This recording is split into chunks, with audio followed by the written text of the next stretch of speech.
Well, guys, Neca crushed it again. This is the last Ronin footbot. I believe I had this on pre-order with Entertainment Earth, but then I realized my local toy guy had it, and I was like, you know what, I want to give him the business, canceled the order from them, and got it right off of him. And, you know, as I already said, this thing looks killer.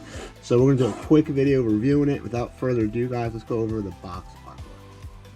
So looking over the artwork real quick, this artwork for the box is typical Neca fashion, where the front of it is sort of an animated version of the figure you're getting. If you go ahead and you open it up, you have a nice window display of the figure and his accessories, as well as a nice portrait of the figure himself. Now on the side you have number 10 representing this as a 10th, well, I guess it's a 10th figure? And anyway, it's for the footbot. The back in Neca fashion shows you a bunch of really cool shots of the figures, the accessories, what you can kind of do with it. It gives you a quick storyline of the last Ronin. I'll be real frank with you guys. I don't know if anyone else feels this way, but when it comes to the last Ronin, I don't like it. You know, I just, in my head, the Turtles is always what I grew up with, you know, that sort of positive, you know, I know the initial, you know, comic book is not that, but this is what I grew up with. So in my head, the Turtles was the four brothers. You know, there's no, you know, last Ronin that, you know, ends up, you know, spoiler coming up, that dies and all that jazz. So to me, it's not my Turtles. But, you know, I cannot say that this series coming up by Neca isn't awesome. So let's go ahead and get the figure out of the box. Alright guys, this is everything outside the box. We have the figure himself, we have all the accessories. Real quick, let's go over the accessories. We have this battled damaged head. It looks really freaking good. The paint on this is freaking phenomenal. I only wish they gave you something like this that actually would attach to the figure.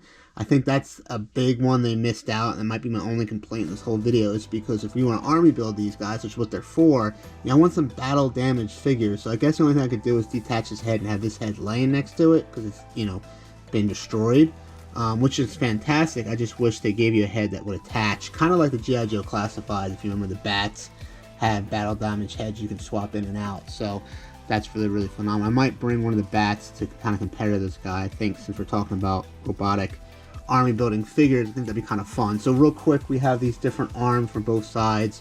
I don't know if it's some sort of weapon that pops out here. I'm not entirely sure. Comment below if you know what this is technically for. I know it's his arm. It's right in the box artwork, so that looks phenomenal. We have 3 different hands for each arm. Obviously, one where it's like, I guess he's pointing in theory. He's got 2 fingers. We have some sort of grip hand, as well as another grip hand, probably for the swords. Now, I'll take a second to kind of just show you guys how well the paint app is on this figure, because we have the 2 different grays, the dark gray and the light gray, as well as 2 little red dots kind of where the knuckles are, and it's really good paint application here, guys. Whoops. So right here we have his sword. Now what's really cool about the sword is it's clearly like been in use. So we have all the different nicks and marks all within the blade here. And it's just that kind of attention to detail that, you know, I really appreciate Neca and what they did with their figures here. Once again, similar accessories to the other arm. The only other difference is another battle damage mask here, or helmet. This has definitely got that Darth Vader vibe over here when Kylo Ren would pick up his grandfather's helmet to, you know, admire it, so to speak. So really got these Darth Vader vibes right here. Really digging this helmet. Once again, I wish they gave us a battle damage helmet to actually put on the footbot, since this is an army builder. So nonetheless cool though. You could pop the head off and put one of these damaged heads next to it. So I mean, I get that, and that's really cool. So without further ado, let's talk about the figure itself. So first time actually touching this guy, let's talk about the paint and the colors. Once again, as I mentioned with the accessories, we have the purple, we have lots of awesome red, light gray, dark gray, and it's just, I think the paint application is fantastic, as to be expected with Neca. We have a lot of great, I don't know if you want to call it shading, but just the lines going through, the way they make these figures pop.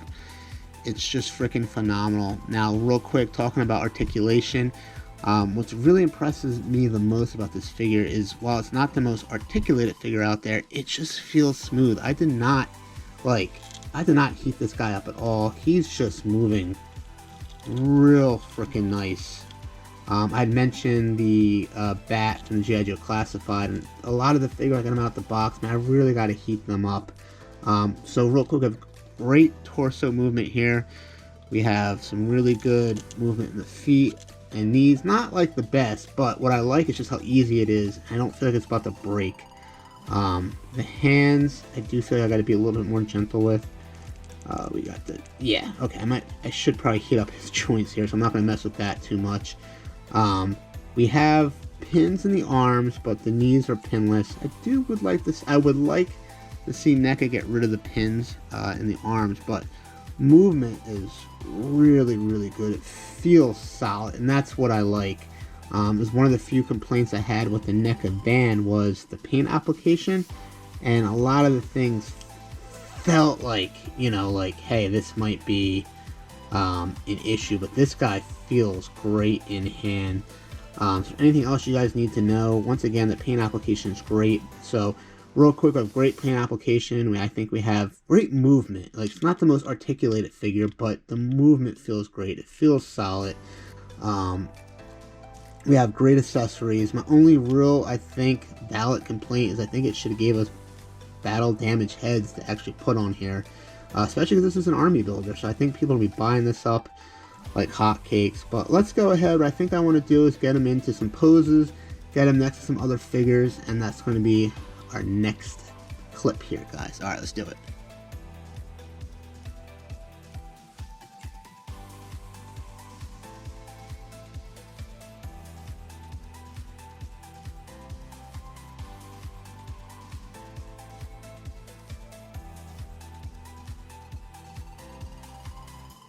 Alright guys, going to wrap it up for the video. I hope you guys enjoyed it. It's kind of a quick video. So far, phenomenal figure. Absolutely love it.